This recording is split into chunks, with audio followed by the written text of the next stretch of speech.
इस वीडियो के अंदर अपने बात करने वाले हैं पेपर सेकंड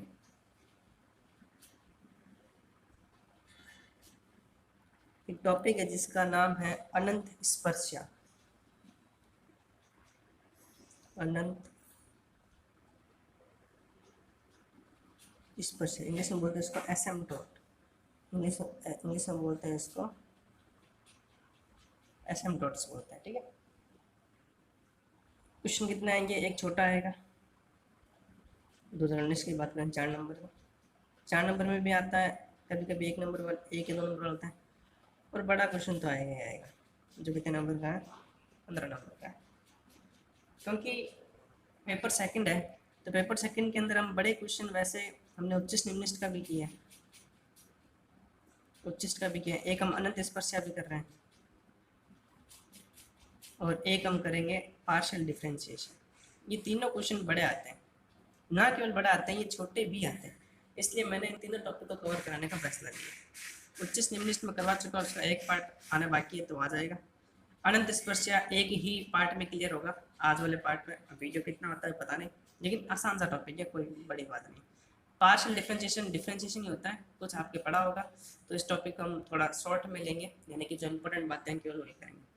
बात मजे की बात ये सब केवल एक क्वेश्चन आता है, इन सब दो क्वेश्चन आते हैं। जैसे इसमें भी छोटा और बड़ा आता है, इसमें छोटा और बड़ा आता है, और इसमें भी छोटा और बड़ा आता है। इसलिए इनको करने का फायदा यही है कि अगर मान लेते हैं 15 नंबर क्वेश्चन के अंदर उच्च निम्न का क्वेश्चन हमें ढंग से नहीं आ रहा है, या वो क्वेश्चन हमने कम प्रैक्टिस की है, या वो क्वेश्चन हमने प्रैक्टिस की ही नहीं है, तो हम अनंत स्पर्शा के अंदर भी जा सकते हैं।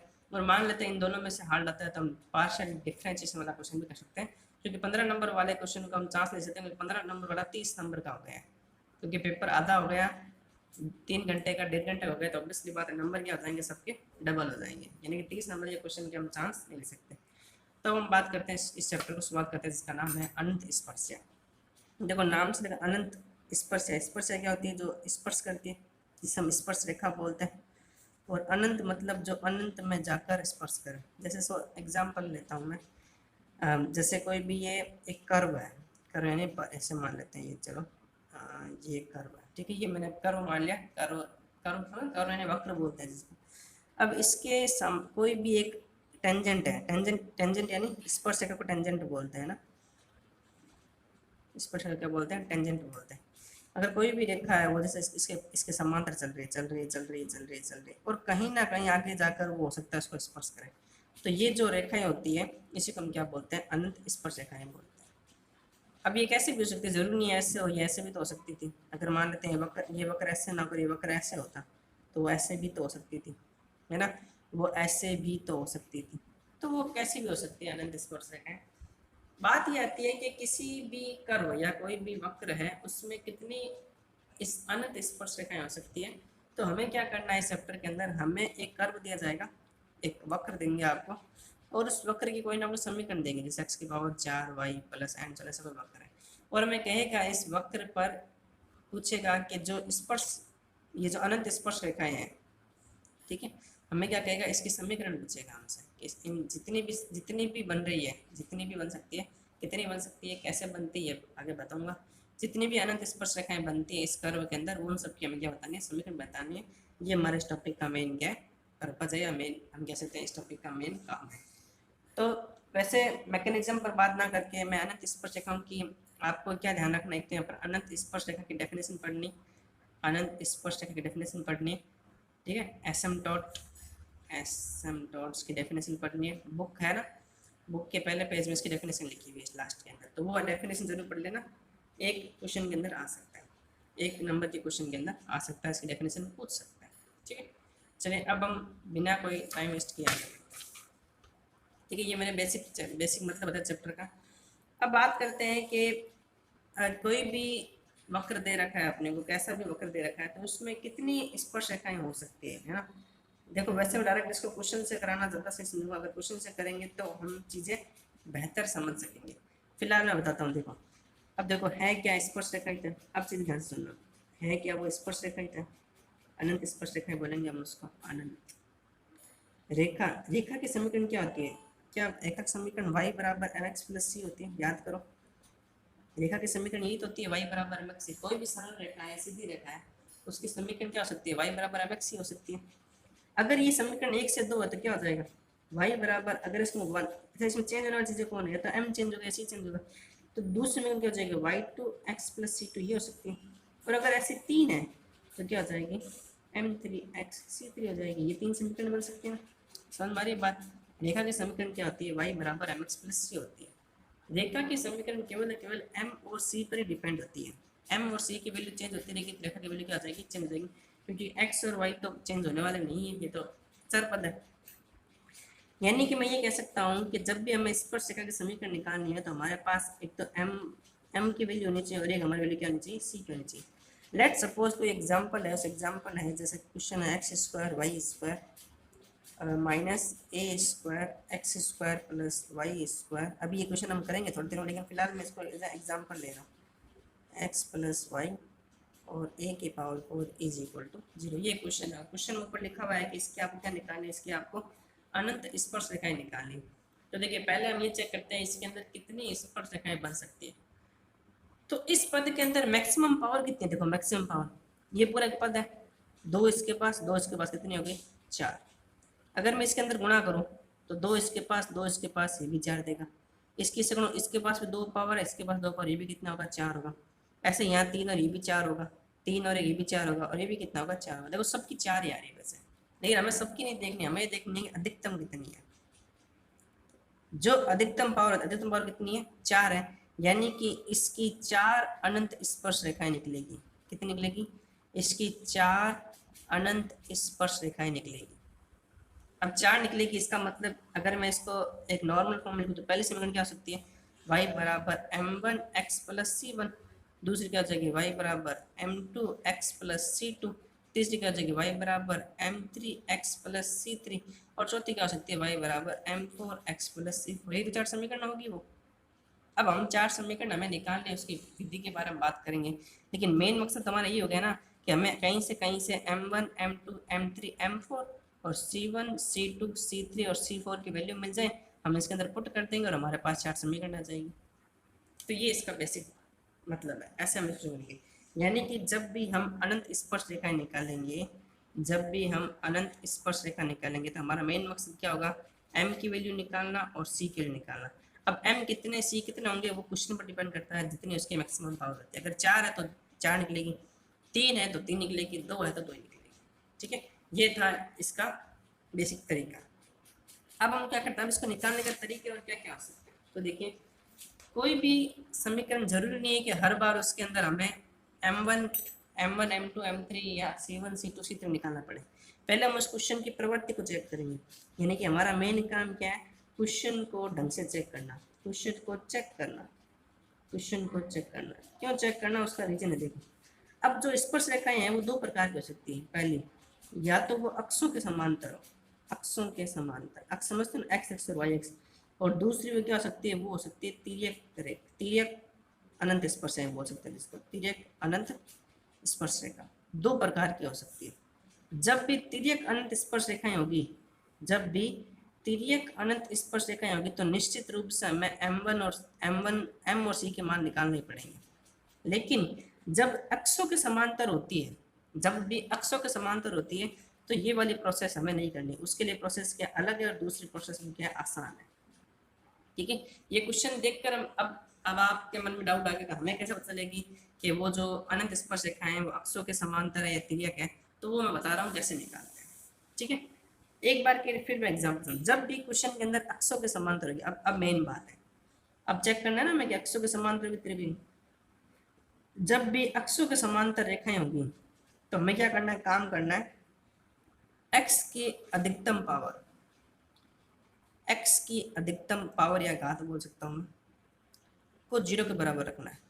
और दूसरा y की अधिकतम पावर यानी घात को, इसको भी किसके बराबर रखना है, 0। इन दोनों को 0 के बराबर रखने पर, अपने को कोई ना कोई समीकरण मिलती है, तो इसका मतलब वो जो स्पर्श रेखाएं हैं वो अक्षों के समांतर है। अगर x की अधिकतम पावर और y की अधिकतम पावर को 0 के बराबर रखने पर समीकरण भी 0 देती है, इसका मतलब उस रेखा नहीं होगी उसके अंदर केवल और केवल किसके समांतर होगी, उसके अंदर तिर्यक रेखा के समांतर होगी। हो सकता है ये चीज़ अभी तक क्लियर नहीं होगी, अब मैं बताता हूँ, एग्जाम्पल करेंगे तो ज़्यादा क्लियर होगी। फिलहाल ये ध्यान रखो, जब भी अक्षों के समांतर होगी तो ये पहला स्टेप हो गया, ठीक है ना, क्वेश्चन सॉल्व करने का। अगर अक्षों के समांतर x की अधिकतम पावर और y की अधिकतम पावर को हमें किसके बराबर रखना है, 0 के बराबर रखना है। अगर अक्षों के समांतर कोई समीकरण नहीं है तो उसका ओवरऑल आंसर भी क्या आएगा, 0 आएगा। जैसे मैं आपके सामने दो एग्जाम्पल लेके चलता हूँ, जो क्लियर होगा, ठीक है। जैसे मैंने लिख दिया x की पावर 3 एक्स की पावर 3 प्लस ax की पावर 3 प्लस और क्या लिखें, या ऐसे लिख देता ना। चलो मैं थोड़ा और अच्छा एग्जांपल लेता हूँ, बुक का लेता हूँ ताकि क्या चीज़ें ज़्यादा क्लियर हो। मैं खुद का एग्जांपल बनाऊंगा तो हो सकता है आसान बन जाए। हाँ, जैसे ये है केवल x की power 3 plus 2x² y minus x y square minus 2y³ plus xy minus y square और बराबर 1, ये समीकरण है। अब हमें पहले चेक करना है कि इसके अंदर जो भी अनंत स्पर्शा की समीकरण बनेगी वो अक्षों के समांतर है या तिर्यक है। पहली बात हमें चेक करना है कितनी अनंत स्पर्श रेखाएं बनेगी। तो मैक्सिमम पावर तो देखो 3, इसमें भी 3 है, यहाँ पर भी 2 और 1 3 है, यहाँ पर भी 3 है, यहाँ पर भी 3 है, यहाँ 2 है, यहाँ 2 और यहाँ 1 है। इसका मतलब अधिकतम पावर कितनी है, अधिकतम पावर है 3, ठीक है। अब हमें यानी कि 3 स्पर्श रेखाएं बन सकती है अधिकतम। अब हमें चेक करना है कि कौन सी वाली बन रही है, अक्षों के समांतर वाली बन रही है, तिर्यक बन रही है, दोनों बन रही है। तो मैंने क्या कहा था, x की अधिकतम पावर, तो x की अधिकतम पावर यहाँ कौन है, x की पावर 3 तो है x की, तो मैंने कहा उसका x की जो अधिकतम पावर है उसका गुणांक, सॉरी मैंने यहाँ पीछे बताया नहीं होगा, यहाँ देखो x की अधिकतम पावर का गुणांक 0 के बराबर रखना है, का गुणांक, ठीक है ना, सही करना है इसको, अधिकतम पावर का गुणांक। तो x की पावर 3 गुणांक कितना है, गुणांक कोई नहीं, मतलब कौन है 1, तो इसका मतलब गुणांक 1 था, यानी कि 1 को 0 के बराबर रखेंगे। तो क्या 1 को 0 के बराबर रखने पे ये कोई समीकरण बन रही है क्या, तो समीकरण नहीं बन रही। इसका मतलब इस ये जो क्वेश्चन है ये हम आगे करेंगे वापस, इसमें अक्षों के समांतर कोई भी अनंत स्पर्शरेखाएं दिखाएंगी। अब y का भी चेक कर लेते हैं। अच्छा, y की मैक्सिमम पावर कितनी है, y की मैक्सिमम पावर मुझे 3 दिख रही है, इसका गुणांक कौन है, इसका गुणांक -2 है। क्या -2 को 0 के बराबर रखने पे कोई समीकरण बन रही है क्या, नहीं बन रही। इसका मतलब इसके अंदर y अक्ष के समांतर भी कोई भी अनंत स्पर्श रेखाएं नहीं बन रही, यानी कि इसके अंदर जो 3 स्पर्श रेखाएं बन रही है, स्पर्श रेखाओं की जो समीकरण बन रही है वो तीनों की तीनों कौन सी है, वो तीनों की तीनों तिर्यक वाली है, और तिर्यक वाले के लिए हमें m और c के मान निकालने पड़ते हैं। Is that clear. अब हम दूसरा एग्जांपल देखते हैं।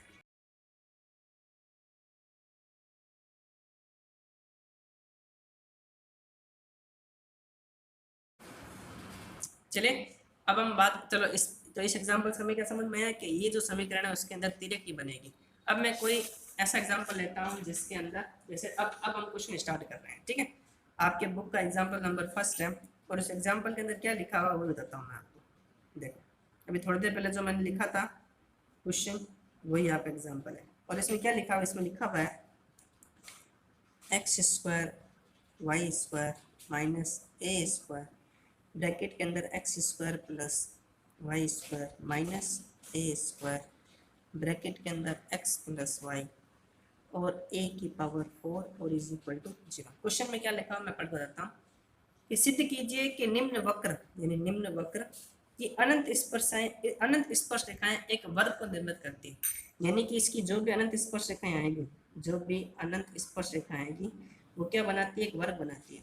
यानी कि देखो ये कुछ नहीं है, कल घुमाने वाली बात है। हमें यही कह रहा है, इनडायरेक्टली हमें यही कह रहा है कि आप अनंत स्पर्श रेखा में क्या निकालो, समीकरण निकालो, और समीकरण निकालने के बाद देखो क्या वर्ग बन रहा है नहीं बन रहा है। तो इतना सोचने का सोचता नहीं है, जब भी हमें दिखे अनंत स्पर्श रेखाएं कहती तो हमें अनंत स्पर्श रेखाएं निकालनी है।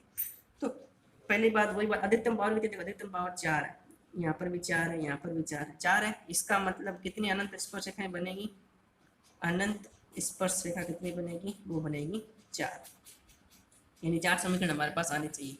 हमारे 2 तरीके थे, अनंत स्पर्श रेखाएं कैसी कैसी बन सकती है, एक तो बन सकती है अक्षों पर, और दूसरी कौन सी हो सकती है, तिर्यक पर। पहला काम क्या होता है, अक्षों पर, अक्षों का काम क्या होता है, x की जो अधिकतम घात है, x की अधिकतम घात, और दूसरा काम क्या होता था, y की अधिकतम घात, x की अधिकतम घात और y की अधिकतम घात का गुणांक, दोनों का क्या, दोनों का गुणांक किसके बराबर रखना है, 0 के बराबर रखना है। तो पहले ये रखते हैं और फिर ये रख के देखते हैं। तो देखो x की अधिकतम घात कितनी है, मुझे यहाँ एक तो यहाँ दिख रहा है, देखो ये रहा एक्स स्क्वायर, और मुझे एक्स स्क्वायर यहाँ पर जो दिख रहा है अधिकतम, एक्स स्क्वायर दो जगह दिख रहा है ना, तो इनको सॉल्व करते हैं। क्या सॉल्व करेंगे, देखो x square y square minus इसी गुणा कर दो a square x square minus a square y square minus a square x minus a square y plus a की पावर 4 और इज इक्वल टू कितना हो गया 0। तो एक्स स्क्वायर 8 है, एक्स स्क्वायर क्या लेते हैं कॉमन, अंदर क्या बचेगा y square minus a square and सॉन पीछे जो भी बनता। फिलहाल हम एक्स से कर रहे तो एक्स का मतलब है, तो क्या एक्स स्क्वायर आ गया, बिल्कुल आ गया, और वह एक्स स्क्वायर है नहीं। मैंने क्या कहा था एक्स स्क्वायर का गुणांक, एक्स का गुणांक गीत है, इसको हमें किसके बराबर रखना है, 0 के बराबर। कैसे लिखोगे, एक्स की अधिकतम घात, एक्स की अधिकतम घात के गुणांक को 0 के बराबर रखने पर, तो Y square minus a square किसके बराबर हो जाएगा 0 के बराबर, तो वाई स्क्वायर किसके बराबर हो जाएगा ए स्क्वायर के बराबर, यानी वाई किसके बराबर हो गया प्लस माइनस ए। क्या ये समीकरण बन गया, क्या बिल्कुल समीकरण बन गया। कितने समीकरण बन गए, दो बन गई, पहली कौन सी वाई बराबर ए, और दूसरी कौन सी बन गई वाई बराबर माइनस ए, यानी कि जो चार आने वाले थी चार में से दो तो यहीं आ गए। अब दूसरा काम हम क्या करते हैं, दूसरा हम करते हैं वाई के अधिकतम समीकरण। अब y की अधिकतम घात को निकालते हैं, ठीक है, ये पहला काम हो गया। दूसरा y की अधिकतम वापस लिखना, तो देखो y कहाँ कहाँ है, एक तो वाई स्क्वायर यहाँ था, दूसरा वाई स्क्वायर यहाँ था, तो डायरेक्ट इन दोनों में से कॉमन ले लूँ। तो जैसे मैं वाई स्क्वायर कॉमन लूँगा, अंदर क्या बनेगा x square minus a square, और फिर जो पुराने समीकरण होता है सीरीज बनेगी। y आ गया, हमें तो y के गुणांक से मतलब है, y का गुणांक कौन है x square minus a square बराबर 0, यानी एक्स स्क्वायर बराबर क्या हो जाएगा ए स्क्वायर, एक्स बराबर क्या हो जाएगा प्लस माइनस ए। तो दो समीकरण क्या क्या आ गई, तो यहाँ पर दो समीकरण आ गई, एक आ गया एक्स बराबर ए और दूसरी कौन सी एक्स बराबर माइनस ए। तो दो तो यहाँ बन रही थी और दो यहाँ बन रही है, तो चार बन गई ना, ये चार बन गई। तो ये हमारे चारों क्या हो गए स्पर्शरेखा की समीकरण हो गए। अब क्वेश्चन ने क्या कहा था, अब क्वेश्चन आप बदल सकते हैं। क्वेश्चन ने ये कहा था कि जो स्पर्शरेखाएं समीकरण बनती है प्रूफ करो ये एक वर्ग के क्या है शीर्ष है। तो एक बार जरा गौर करो, देखो y के दो वैल्यू क्या आ रही है, x की, देखो यहाँ बताता हूँ, x की दो वैल्यू क्या आ रही है a माइनस ए, y की दो वैल्यू क्या आ रही है a माइनस ए, ऐसे तो आ रहा है। अब आप इससे कितने निर्देशांक बना सकते हो, देखो पहला निर्देशांक a कोमा है बन सकता है, दूसरा इस a के साथ ये आ जाए a कोमा माइनस ए, तीसरा इस माइनस के साथ a आ जाए माइनस ए कोमा, और चौथा माइनस ए और माइनस ए आ जाए तो माइनस ए कोमा माइनस ए आ जाए। अब आप गौर करो, जब भी कभी वर्ग बनता है 10th क्लास के अंदर मैं पढ़ा निर्देशांक ज्यामिति, उसके अंदर वर्ग ऐसे तो बनता था हमेशा। यहाँ पॉइंट क्या होगा, क्या ये कोमा ए हो सकता है, पहले हम दोनों पॉजिटिव, इसमें x नेगेटिव, ये रहा x नेगेटिव, तो माइनस ए कोमा ए। ये क्या होता है दोनों ही नेगेटिव, दोनों नेगेटिव, ये रहा माइनस ए कोमा ए। और इस वाले में क्या होता है x तो होता है पॉजिटिव लेकिन y क्या होता है नेगेटिव, तो ये तो बनता है। तो हाँ बिल्कुल ये एक वर्ग के क्या बन रहे हैं शीर्ष बन रहे हैं। अगर ये क्वेश्चन एग्जाम में आ जाता है तो क्या करना है, ऐसे पॉइंट निकालना है, फिर ऐसा करके हमको वर्ग बना के कहना कि हाँ बिल्कुल ये वर्ग के शीर्ष है, वर्ग के क्या है शीर्ष, ठीक है। तो ये नॉर्मल सा क्वेश्चन था, समझ में आ गया। इसमें इस क्वेश्चन में खास बात क्या थी कि ये जो क्वेश्चन था इसमें चार ही अनंत स्पर्शरेखाएं आई और चारों ही किस में आ गई, अक्षों पर आ गई, दो वाई में आ गई और दो किस में आ गई, एक्स में आ गई। अब कभी कभी क्वेश्चन में क्या होता है कि कुछ अक्ष में आ जाती है और कुछ तिर्यक में आती है। तिर्यक वाला निकालना क्या है, हल्का सा टेढ़ा है, टेढ़ा मतलब उसमें थोड़ी मेहनत ज़्यादा करनी पड़ती है। तो अब मैं जो क्वेश्चन ले रहा हूँ अक्षों के समांतर वाला क्वेश्चन ना लेकर मैं कौन सा क्वेश्चन ले रहा हूँ, मैं वो क्वेश्चन ले रहा हूँ जिसके अंदर अब तिर्यक वाला हो, ठीक है। तो अक्षर वाले में कोई दिक्कत नहीं है, चलो आगे। तो इस क्वेश्चन को हम अलग से लिखते हैं, ठीक है। अभी हमने क्या लिख दिया, अब हम ये चेक कर चुके हैं कि इसके अंदर वो जो अक्षों के समांतर है वो कोई भी समीकरण नहीं बनने वाली, यानी हम किस पर चेक करने वाले हैं, हम चेक करने वाले हैं तिर्यक पर, ठीक है। अब ध्यान से सुनना मेरी बात है, हर एक बात को ध्यान से। तिर्यक के अंदर सॉल्व करने पे पहले हमें क्या करना पड़ेगा, देखो यहाँ पर 3 घात है, 3 है ना, यहाँ 3 है, यहाँ पर भी 3 हो रही है, ये भी 3 है, ये 3 हो रही है, तो 3 वाले को एक तरफ लिख लो और उसको रिप्रेजेंट करो f3 से। f3 क्या हो गया x cube 2x square y x y square 2y cube, ये कौन हो गया, ये तो गया f3। क्या यहाँ पर दो घात की है, बिल्कुल है, ये दो घात की, एक इसके पास एक इसके पास, दो गए और दो इसके पास, तो इसको रख लो f2। क्या यहाँ f1 है, एक घात कोई क्या, कोई भी नहीं था, एक घात कौन हो गया, 0। अब हमें क्या करना है, तीनों को अलग अलग रख लिया, x के स्थान पे रखना है 1 और y के स्थान पे क्या रखना है m। सिंपल सा होता रहो, और ये हर क्वेश्चन के अंदर लागू होगी। x के स्थान पे हम क्या रखेंगे, x के स्थान पे रखेंगे 1 और y के स्थान पर हम क्या रखेंगे m। अब तक हमने क्या क्या किया, अब तक हमने ये किया है कि इस समीकरण के अंदर हमने जो जो घात के किसे थे, इन 3 घात है तो 3 वालों को, 2 घात है तो 2 वालों को, और कोई एक घात है तो एक घात वालों को, और कोई घात नहीं है तो उसके स्थान 0 रखना है। अगर 4 घात होती तो F4 लिखते हैं, तीनों को अलग अलग लिखना है, x के स्थान पर 1 रखना है और y के स्थान पर क्या रखना है, m रखना है। अब क्या करेंगे, अब सुनो ध्यान से, पहले ये प्रोसेस करेंगे। अब क्या लिखेंगे, जैसे ही x के स्थान पे 1 रख देंगे तो क्या हो जाएगा, 1 का क्यूब प्लस 2 1 का स्क्वायर, y के स्थान पर m, तो ये m स्क्वायर आएगा, थोड़ा शॉर्ट में कर रहा हूँ, और ये 2m क्यूब आएगा, और इस पूरे का नाम क्या देना है, 5,3m, ये इसका नाम हो गया। जैसे हम x के स्थान पर 1 और y के स्थान पर m रख देते हैं तो ये f3 से इसका नाम क्या होता है, f3 5,3m। थोड़ा और सिंप्लीफाई कर लेते हैं इसको, ये 1 आएगा, ये 2m आएगा, ये m स्क्वायर आएगा, ये 2m क्यूब आएगा। इसी प्रकार ये क्या हो जाएगा, ये हो जाएगा 5,2m। अब इसके स्थान पर जहाँ x है वहाँ 1 रख दो, तो क्या m माइनस m स्क्वायर आएगा, क्या सिंपल है। और 5,3m क्या आएगा, ये तो 0 दिख ही रहा है, तो ये हमारे पास तीनों वैल्यू आ गई। ये तीनों वैल्यू इंपॉर्टेंट है। हमने अब तक क्या किया, वापस रिपीट कर देता हूँ, हमने कुछ नहीं किया वैसे। हमने जो घातें एक जैसी थी, यहाँ 3 थी, यहाँ पर भी 3 है, यहाँ पर भी 3 है, यहाँ पर भी 3, समझ गए ना, 3 है, देखो यहाँ 2 और एक 3 है, यहाँ 2 और एक 3 है, यहाँ 3 है, इन सबको एक तरफ ले लिया, 3 अलग अलग कर लिया, 2 अलग कर लिया, 1 अलग कर लिया। हर क्वेश्चन के अंदर x बराबर 1 रखना है, y बराबर m रखना है, रखना ही है हर क्वेश्चन के अंदर, कोई इसमें वो वाली बात नहीं। जैसे हम वैल्यू पुट कर देंगे तो f3 से क्या हो जाएगा, ये 5,3m हो जाएगा, ये मैंने करके दिखाया था इसलिए ऊपर लिखा हुआ है, और वैल्यू पुट करने पर हमारे पास ये 3 वैल्यू आएगी।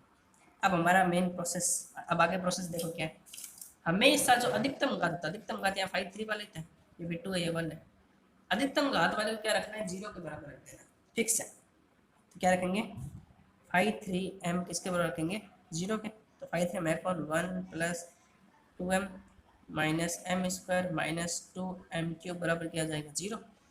तो 3 घात के समीकरण है, सॉल्व करना है, m की वैल्यू निकालनी है। तो देख लो क्या कोई कॉमन आ रहा है, यहाँ पर तो मुझे कोई कॉमन नहीं दिख रहा, तो रहने दो इसको, 1 प्लस 2m में रख दो एज इट इज।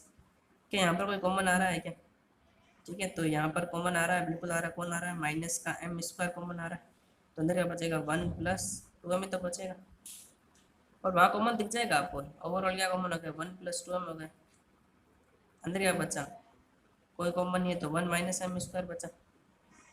अब या तो ये 0 के बराबर होगा, अगर 1 प्लस 2m किसके बराबर होता है 0 के, तो m की वैल्यू कितनी आ रही है, -1/2, और यदि 1 माइनस m स्क्वायर 0 के बराबर होता है तो m स्क्वायर बराबर 1 हो जाएगा क्या, m बराबर वैल्यू कितनी, +-1। क्या हमारे पास m की 3 वैल्यू आ गई, तो हम कहेंगे बिल्कुल 3 वैल्यू आ गई, कौन कौन सी, एक आई m बराबर 1, एक आई m बराबर -1, और एक आई m बराबर -1/2। अब याद करो मैंने स्टार्टिंग में आपको क्या कहा था, कि जब भी तिर्यक वाली समीकरण होती है तो अधिकतम पावर कितनी थी, अधिकतम पावर 3 ही तो थी, अधिकतम पावर 3 ही थी हमारी, अधिकतम पावर 3 थी, तो स्पर्श रेखाएं की समीकरण क्या बनेगी, बताया था मैंने स्टार्टिंग के अंदर, y बराबर m1x प्लस c1, ये पहले समीकरण, y बराबर m2x c2 ये दूसरा समीकरण, और y बराबर m3x c3, 3 समीकरण आ गई। क्या हमारे पास m के 3 मान आ गए क्या, तो हमारे पास m के 3 मान आ गए, बिल्कुल आ गए, ये रहे, तो ये m1 m2 m3 आ गई।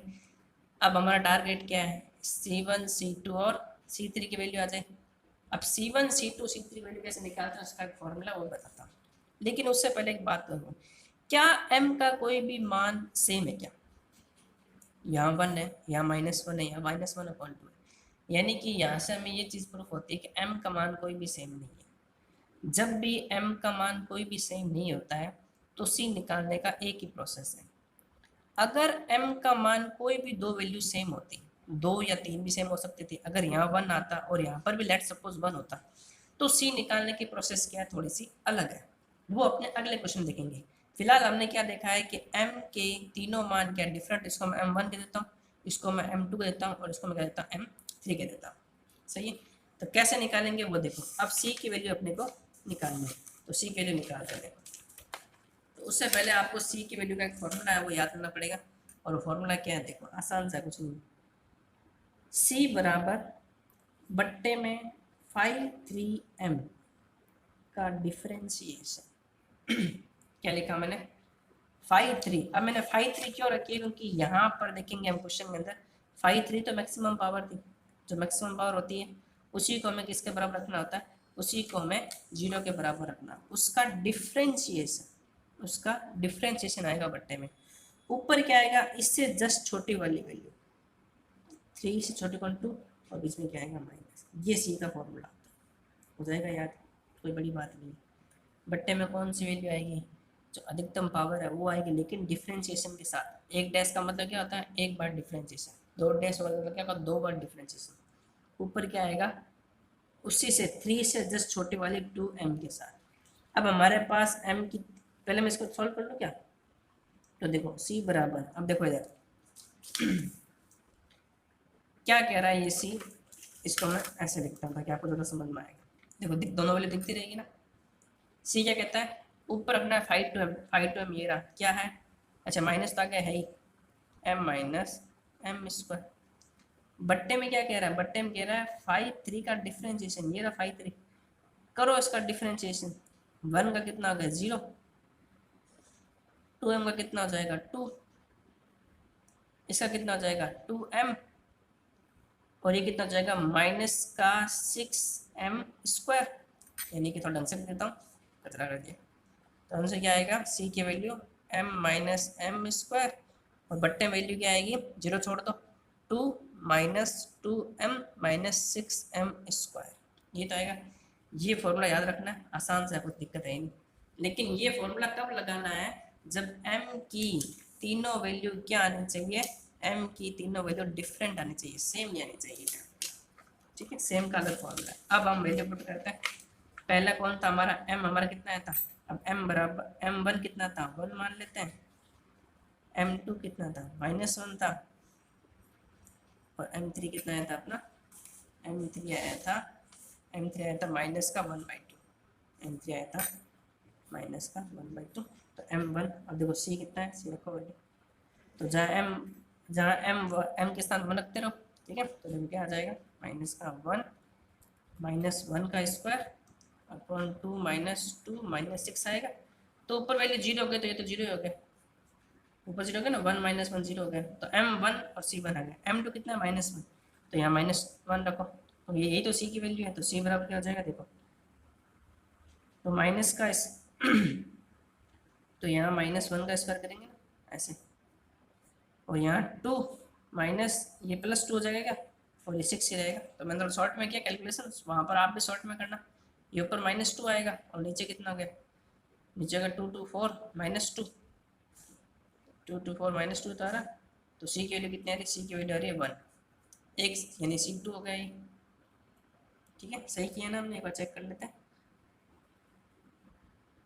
ठीक है। अब इधर बात करें m बराबर -1/3 की, -1/2 की, तो देखो c3 क्या आ जाएगा, -1/2 -1/2 का स्क्वायर, 2 2 -1/2 -6 1/4 हो जाएगा ये। अब इसको सॉल्व कर लो, ये 2 से 2 कट गया, तो ये 2, तो ऊपर देखो, पहले ऊपर वाला सॉल्व करते हैं, -1/2 -1/4 हो जाएगा ये, ठीक है। और इधर क्या हो जाएगा, इधर 2, ये -+1 हो गया, और ये माइनस का 3/2 हो जाएगा, सही है। तो देखो c3 क्या रहा, ऊपर -3/4 आएगा, क्योंकि ये आधा, ये सवा, आधा और सवा क्या होता है, पॉइंट होता है। ये कितने हैं, 2 और 1 3, 1.5 बचेगा, तो 3 से 3 कट जाएगा, यानी c3 की वैल्यू आ रही है मेरे हिसाब से -1/2। अब सारी वैल्यू आ गई, m1 m2 m3 भी आ गए, c1 c2 c3 भी आ गए, तो बस वैल्यू पुट कर दो। तो y बराबर m, पहली क्या थी m1x प्लस c1, दूसरी क्या थी y बराबर m2x प्लस c2, और तीसरी क्या थी m3x plus c3। Value put करते रहो बस। y बराबर पहले के लिए m कितना था, पहले के लिए m1 था, तो m के स्थान 1, x और c कितना था 0, ये पहले से मैं करना गई, ठीक है। दूसरी y बराबर m2 कितना था, m2 था -1, तो -x हो जाएगा और c2 हो जाना +1, तो ये दूसरी समीकरण हो गई। इसको थोड़ा सॉल्व करके ऐसे लिख सकते हो तुम, y + x - 1 बराबर 0, बराबर समीकरण हमेशा बराबर 0 ज़्यादा सही लगती है।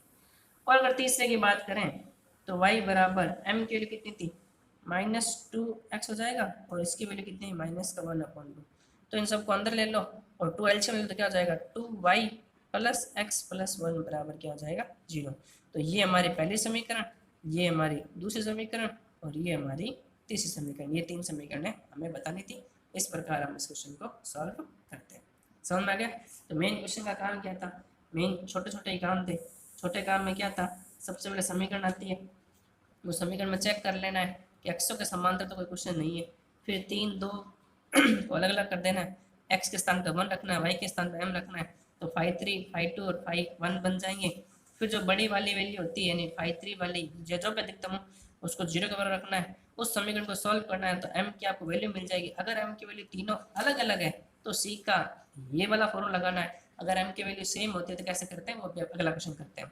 ठीक है, फिर जहाँ m1 के स्थान पर c1 लगाएगा, m2 के स्थान पर c2 लगाएगा, m3 के स्थान पर c3 लगाएगा, और c का फॉर्मूला क्या था, जो अधिकतम घात वाला होता है उसका एक बार डिफ्रेंशिएशन करना है, ऊपर उससे जस्ट कम वाली वैल्यू आएगी और साथ में क्या आएगा माइनस, तो हमने इसको सॉल्व करके देख लिया और ये सॉल्व करना है। लास्ट में m1 c1 m2 c2 और m3 c3 वैल्यू पुट करनी है और ये 3 समीकरण ये हमारे क्या गए आंसर। ठीक है, अब अपने बढ़ते हैं, तो ये 3 आंसर दिख रहे होंगे आपको तीनों। ठीक है, अब हम बढ़ते आगे वाले क्वेश्चन के अंदर। अब जो क्वेश्चन करेंगे उसके अंदर क्या होगा, उसके अंदर जो m की वैल्यू आएगी कोई ना कोई 2 वैल्यू 3 वैल्यू सेम होगी, तो अपने आप देखते हैं। Okay,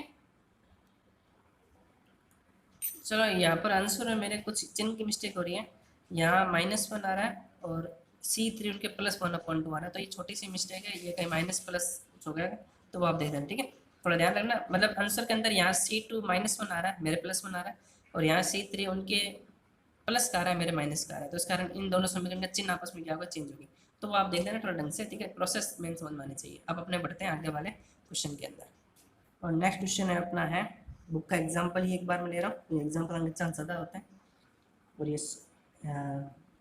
x3 - 5x² y + 8xy² -4y³ + x² - 3xy + 2y² - 1 and is equal to 0। ये क्वेश्चन है। ठीक है, अब वही बात है, सबसे पहले हमारा काम क्या होता है कि ये चेक करना कि ये अक्षों के समांतर तो नहीं। तो अक्षों के समांतर का हमारा एक ही तरीका था कि हम ये चेक करते हैं कि x के मैक्सिमम पावर जो कितनी 3 है, और कहीं 3 है नहीं, x की पावर कहीं 3 है नहीं, और इसका गुणांक कोई भी नहीं है, मतलब गुणांक 1 है, तो 1 बराबर 0 होगा नहीं, यानी कि अक्षों के समांतर x में नहीं है, y में चेक करें तो 4 आएगा, तो वो भी नहीं होगा, यानी अक्षों के समांतर दोनों में गुणांक दिखे, यहाँ -4 है, यहाँ 1 है, तो ये अक्षों के समांतर तो इसके अंदर नहीं आएगी। और क्योंकि हम देख पा रहे हैं कि अधिकतम घात कितनी है, अगर हम सॉल्यूशन की बात करें, अगर हम इसके अधिकतम घात की बात करें 3 है, इसका मतलब इसमें समीकरण कितनी बनेगी, 3 बनेगी, और तीनों की किसमें बनेगी, तिर्यक वाले पोर्शन से बनेगी। चलिए, अब तिर्यक वाले पोर्शन में सबसे क्या निकालते हैं, f3 निकालते हैं। f3 कितना, 3 पावर की जो भी सब से ले लो, तो 3 की पावर ये 4 जन है, x³ - 5x² y + 8xy² - 4y³। फिर बात करें कि f2 की कोई है, f2 की ये देखो, ये f2 की, तो f2 की कौन हो गई, x² - 3xy + 2y², ये हमारा f2 हो गए। f1 की बात करें तो 1 की पावर कोई नहीं है, तो f1 कितना होगा, f1 0 हो गया। ठीक है, फिर मैंने क्या कहा था, x के बराबर 1 और y के स्थान पर क्या रखते हैं, m रखते हैं, x के स्थान पर 1 और y के स्थान पर क्या रखते हैं, m रखते हैं, और जैसे कि इनका नाम भी चेंज होगा तो 5 3m क्या हो जाएगा, पहले वाले समीकरण में 1 - 5m + 8m² 4m³ ये होगा, और 5 2m की बात करें तो क्या हो जाएगा, 1 - 3m + 2m², ये तो आएगा, इस x बराबर 1 और y बराबर 5, और 5 3m तो हमारा ऑलरेडी कितना है, 0 है, तो इसको चेक करने चला है। अब थोड़ा फास्ट चलूँगा मैं, क्योंकि वहाँ पर क्योंकि पहला क्वेश्चन मैंने डिटेल में बता दिया। अब थोड़ा फिर हमारा काम क्या होता है, ये जो मैक्सिमम पावर होती है, मैक्सिमम पावर कौन है, 5 3m है, इसको हम किसके बराबर रखते हैं, इसको हम रखते हैं जीरो के बराबर तो रखते हैं जीरो के बराबर। तो देखिए 5 3 m इसका रखेंगे जीरो के बराबर, तो यहाँ क्या है 1 minus 5m plus 8m square minus 4m cube is equal to क्या रखना पड़ेगा, जीरो रखने का पड़ेगा। क्या इनमें कोई कॉमन आ रहा है, क्या इनमें कोई कॉमन भी नहीं आ रहा है। तो जब इसमें कॉमन नहीं आ रहा है यानी इस वाले समीकरण को हमें थोड़ा अलग तरीके से सॉल्व करना पड़ेगा। देखो बात सीधी है कि हमें इस क्वेश्चन को हमें क्या करना पड़ेगा, सॉल्व करना पड़ेगा। सॉल्व करेंगे तभी तो हमारे पास m की वैल्यू आएगी। तो देखो कोई कोई भी कॉमन नॉर्मल नहीं आ रहा है, इसका मतलब ये इसे सॉल्व होगा नहीं। तो जब भी मैंने कह रखा कॉमन नॉर्मल नहीं आ रहा तो हम क्या रखते हैं m बराबर 1 रख के देख लो, m बराबर -1 रख के देख लो, m बराबर 2 रख के देख लो, कोई ना कोई जीरो का एक वैल्यू हमें जीरो मिल जाएगी तो हमारा काम होगा। जैसे मैं 1 रखता हूँ, देखो अब ये काम थोड़ा रफ में होता है वैसे, ठीक बना तो क्या था 1 माइनस 5 प्लस 8 माइनस 4, तो 4 और देखो ये कितना हो गया, ये 9 हो गए और ये कितना हो गया, ये -9 हो गए तो जीरो हो गया।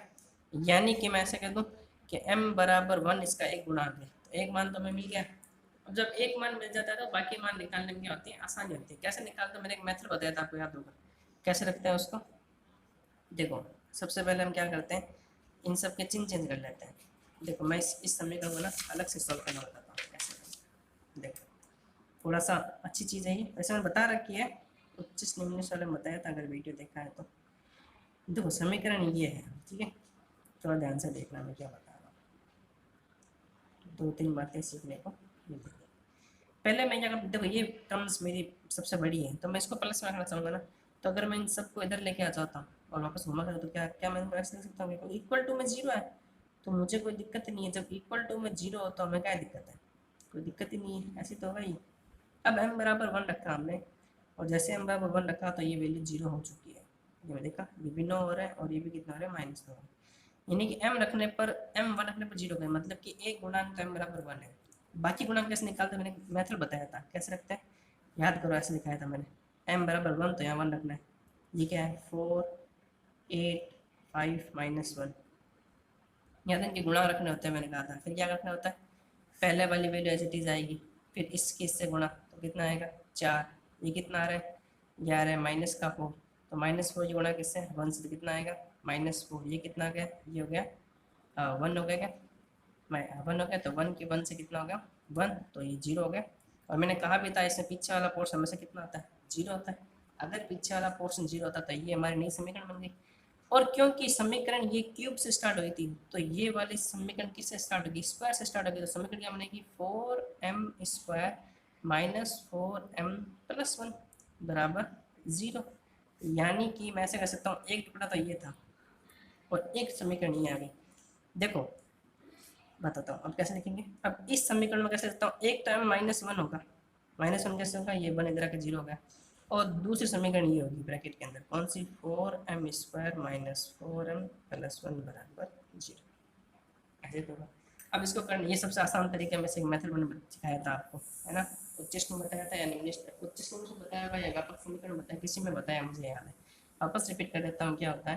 पहले हमें अगर एक वैल्यू हमें मिल जाती है, चाहे 1 हो चाहे 2 हो चाहे -1, कोई भी एक वैल्यू आसानी से मिल जाएगी, फिर उसको यहाँ रखते हैं और इन सब के गुणांक लिखते हैं। गुणांक क्रम में लिखना, पहले 3 होना चाहिए, फिर 2 होना चाहिए, फिर 1, फिर कोई भी 0 वाला नहीं।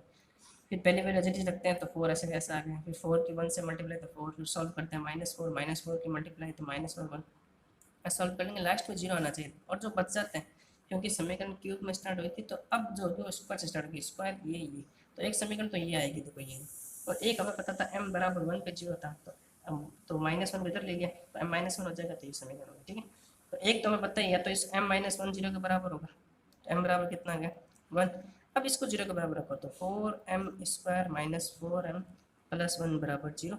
तो गुणा करने पे क्या आना चाहिए 4 और जोड़ने पे क्या आना चाहिए -4। तो सिंपल से 2 और 2 हो गए ना। अगर आपसे टुकड़े नहीं होते हैं वहाँ पर तो आप धराचारी से भी कर सकते हैं।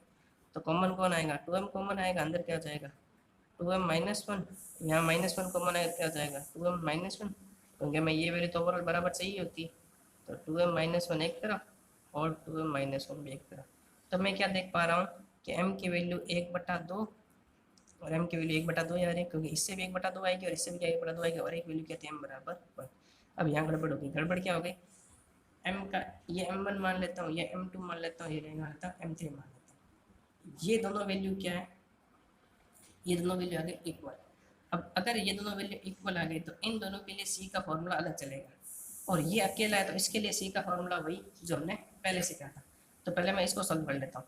तो ये लिखूंगा m1 बराबर 1 के लिए, अब इसके लिए सी क्या था, वो सी का फॉर्मूला क्या था, सी बराबर माइनस का 5 3m किसके साथ, डिफ्रेंशिएशन के साथ, और 5 2m ऐसे तो था।